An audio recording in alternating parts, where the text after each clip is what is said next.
Okay, you guys, well, we've reached the reflective part of the service. Time for this sermon. This is not the time to cuddle up with your warm beverage and your blankie and drift into sleep, but the time to, well, reflect. So dive in with me as I actually dove in earlier this week.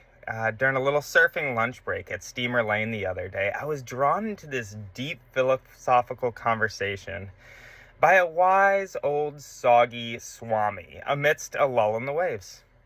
Though the man's weather-worn skin and what was left of his sun-bleached blonde hair reverberated retired beach boy more than Buddha, I could feel right then that he had been sent by the universe to relay a message to me. And as is most often the case with accidental encounters of enlightenment, it wasn't one that I particularly wanted to hear. "How long have you called Santa Cruz home?" he asked after I confessed that I was an East Coast transplant. "Home? Um, about 8 years." He didn't know the significance of his query at that time, but the weight of that simple one-syllable word, home, had been heavy on my heart for weeks, following a recent pilgrimage I'd taken back to my hometown of Annapolis, Maryland, to help my mother pack up and sell the house that I was born and raised in.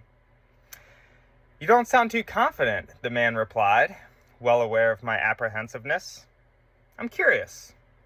Would you say that you've lived here in Santa Cruz for 8 years, or that you have lived 1 year 8 times?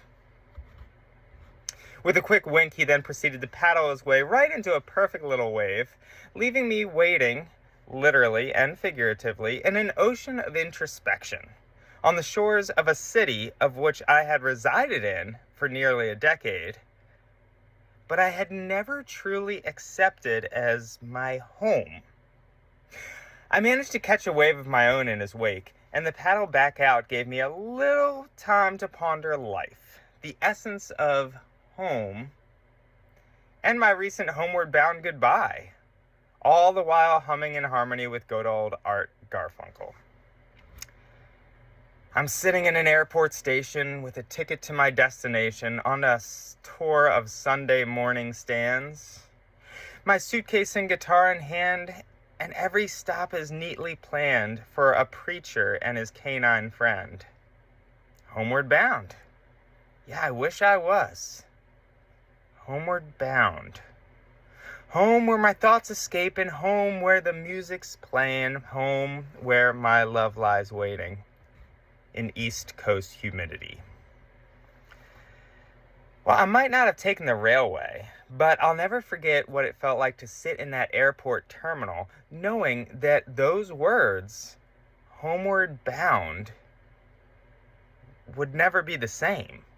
True, I hadn't returned to Maryland but once every couple of years or so since leaving it 20 years before, but it was still home. And just knowing that it was there to return to if I ever needed it was all the comfort that I needed. Unfortunately, as I've found throughout my past, comfortable can easily turn into complacency. Thus, despite any Western wanderings that I may have taken in the years to follow, my residency always remained in the past. And why wouldn't it? The past is safe. However, for so long as my heart continued to call the East Coast my home, I would continue to struggle to be present in the moment here in Santa Cruz, where I was living. Had I lived here for 8 years? Or 1 year 8 times? That surfing Swami's question swirled in my mind as I reflected on my initial goals upon venturing to Santa Cruz nearly a decade ago, and the progress I have or have not made in moving towards those goals. Had I spent the last 8 years going through the motions of life, chasing my tail in a circle of complacency and comfort, or embracing the experience of being alive? In other words, had I been revolving living life on repeat, or evolving, moving forward in life. Regardless, home, as I remembered it, had been sold. Literally, boxed up, shoved in a moving truck. Thus, I had a choice to make as to whether I would finally allow myself to confront the unknowns of the present or continue to seek out the comforts of the past, of my home. Was I going to create a new norm, a popular term these days, or reminisce and attempt to recreate what had been lost to me, return to the old norm? It's a question that the world has been having to grapple with lately. That said, the norm we knew, as well as the one we're experiencing in the present, are anything but normal. After all, there is no such thing as normal when everything is new. And that can be an uncomfortable reality. But maybe it's the call to learn to be comfortable with being uncomfortable. Every day is an endless stream of music, stars, and magazines, or curling waves and sunset scenes, in my case. It was as if that Buddha-like Beach Boy, a band whose song Sloop John B. also carries a homesick connotation, had been summarizing Simon and Garfunkel's ballad. It is easy to allow life to become an endless stream. I'll let you fill in the blank there with your own favorite superficial distractions, be it work or the kids' sports events or microwave dinners in front of the, well, whatever TV show you watch out of the 500 options every night. But what if you want to be able to say upon turning 99, I lived 99 years, not I lived 1 year 99 times. It's true, the past can be a whole lot more pleasant a place than the present. Childhood for most was a time free of pandemics, taxes, $6 gasoline, and pissy dudes named Putnam. Or at least, that's how we remember it. After all, the past is painted in pansies, is it not? And who wouldn't rather pause to partake in the pansy's perfume with an unmasked nose than plod through the pandemic with cotton coverings covering their strained, grown-up smiles? You know, we're coming off of Easter, and holidays such as Easter can emphasize this nostalgic return to home, this grief that we hold, that home has changed. We have rituals that we return to each year. An egg hunt, a special dinner, a church service. And they all tell the same story, using slightly different words. Every year, in Christian sense, of this dead dude rising out of a tomb. We hear it over and over. And rituals and traditions are intentioned at helping us commemorate, not recreate, significant occurrences from the past. There's a reason we have rituals. We have a lot of them in the church. The lighting of a chalice that we did earlier this morning. Now, I broke ritual by lighting the chalice using a sunrise. That probably made some people uncomfortable. We wanted to see a flame and a candle. But we can expand these rituals. And that's what happens when they mean something to us. For a ritual without meaning is simply repetition. And repetition is the first ticket to a rut. So how can we re-ritualize, but not be dependent on the home of which we're evolving from? Yeah, rituals. And with Easter in mind, they shouldn't imprison us in our own tombs when we follow them. For as Rumi wrote, why hide away in the darkness of the tomb when the stone has been rolled away and the threshold is so wide open? What's holding us back? Hiding away in, or grieving over, dreaming about, or attempting to recreate a false past keeps one from being present in Well, the present. I say false because no matter how horrible a feeling of homesickness we might have in the moment, nor how badly we wish to return to the blissful ignorance and innocence of our youth, or simply 3 years ago, we cannot. For as Heraclitus wrote, "Thou cannot step into the same river twice." The river is always flowing.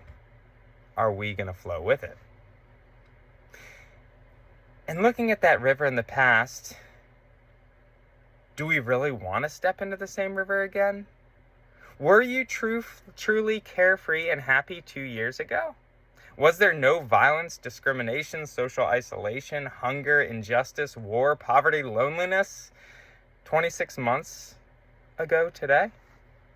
As some of you know, I'm a huge fan of the Roman philosopher Epicurus, known for his teachings on evolution and a little something called the swerve. We are coming off a little holiday that we call Easter, and those of you with the gift of willpower might still even have a bit of that Easter candy around that has come to define the holiday. Why candy? Because we are in celebration. Jesus has risen. And a chocolate bunny is more appealing than, well, wine and wafers in our elementary schoolers' Easter egg basket. But do we celebrate that we had those great memories while making new ones in the present, or by clinging to and grieving their passing? In terms of the popular Easter term, resurrection, was Jesus in a tomb or a cocoon? Transformation occurs when the worries of humanity are overshadowed by the wisdom of the divine. Do you think Buddha returned home after 49 days of fasting under a lotus tree? Did Moses and the Israelites return to Jerusalem after their 40 years wandering in the wilderness? Did Gulliver go back to his same surgeon schedule after being shipwrecked at sea and seeing all the vast wonders of the world beyond his own? No, though they might have craved the comforts of what was, that just wasn't a possibility. Just as a caterpillar should not go into a cocoon and come out a caterpillar, nor shall we break free from quarantine without wings. Yeah, alongside Jesus, Siddhartha, Muhammad, we have hit a point of no return, a point where home, whatever that means in your life, a place, a job, people, etc., has changed. Not for better or worse, per se, but for possibility. I attribute this to the feeling that you get when wading into the cold waters of Monterey Bay, Santa Cruz, California. A land of beautiful beaches, but really cold water. Going through the motions of life, revolving, is somewhat like lying on the hot sand with the sun scorching your skin from above. Go there for a moment. Picture yourself on a pristine beach, peering out over a beautiful blue ocean. The sun is shining on your shoulders while a swarm of seagulls soar and squawk high above. At first, the heat feels good. But as time ticks by, the sun starts to get a little intense. Things change. Things begin to get uncomfortable. The water sure does look refreshing, tempting to say the least, as you sit in submission while the sun continues to sear your skin. You tiptoe down to stick your toes in it. Refreshing. However, you have become accustomed to the heat. True, it may be a little uncomfortable, but the sand is safe. So what do? You slather on some sunscreen and safely scamper back to the sand. Maybe you make an effort to find a little shade so that you may stay safe and stagnant and home? Or do you take a plunge into the present? The cool ocean continues to call you, but the ocean is unknown. It is intimidating, and there's too much effort involved in getting up off your beach blanket and truly testing its waters. So instead, you choose to sit in the sun and succumb to its burn. Why? Because regardless of the unpleasantries of a sandy sunburn, it's familiar. We call this complacency. And while many really tan people accept it as a lifestyle, we must remember that, well, much like skin cancer, complacency can kill. Lucky for us, our world swerved. Back to that Epicurus reference, if you thought I'd forgotten. Our world swerved several years ago, and the beach blanket was pulled out from under our bellies. Things got uncomfortable. I want to go home. Call up the slope John B. For this here's the worst trip that I've ever been on. Yeah, now we get to decide if we hoist the John B's sails and see how the mainsail sets while tacking and jibing upwind into the past, or whether we swerve, as Epicurus would say, with the universe and dive into something new, something refreshing. Whether we choose to revolve or evolve. Yes, those who know me well know that I'm a huge fan of this philosopher, this 3rd century evolutionary expert. Epicurus was famous for a lot of things, and the most relevant was being his understanding of this swerve. Like Aristotle, Epicurus was an empiricist, meaning he believed that the senses are the only reliable source of knowledge about the world. He derived much of his physics and cosmology from the earlier philosopher Democritus. Like Democritus, Epicurus taught that the universe is infinite and eternal, that all matter is made up of extremely tiny invisible particles known as atoms. Keep in mind, this is 3rd century BC.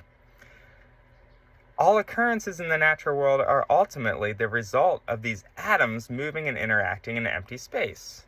However, where Epicurus deviated from Democritus is his outlandish theory that he proposed called the atomic swerve, which holds that atoms may deviate from their expected course on occasion, though not by accident, and permit humans to flex our free will in an otherwise deterministic universe. You see, when we respond to the unknown with humility, an open mind, and a sense of adventure, not simply seeking the comfort we allow ourselves to find in a past home, we're able to break free from our ruts. So who says you can't go home?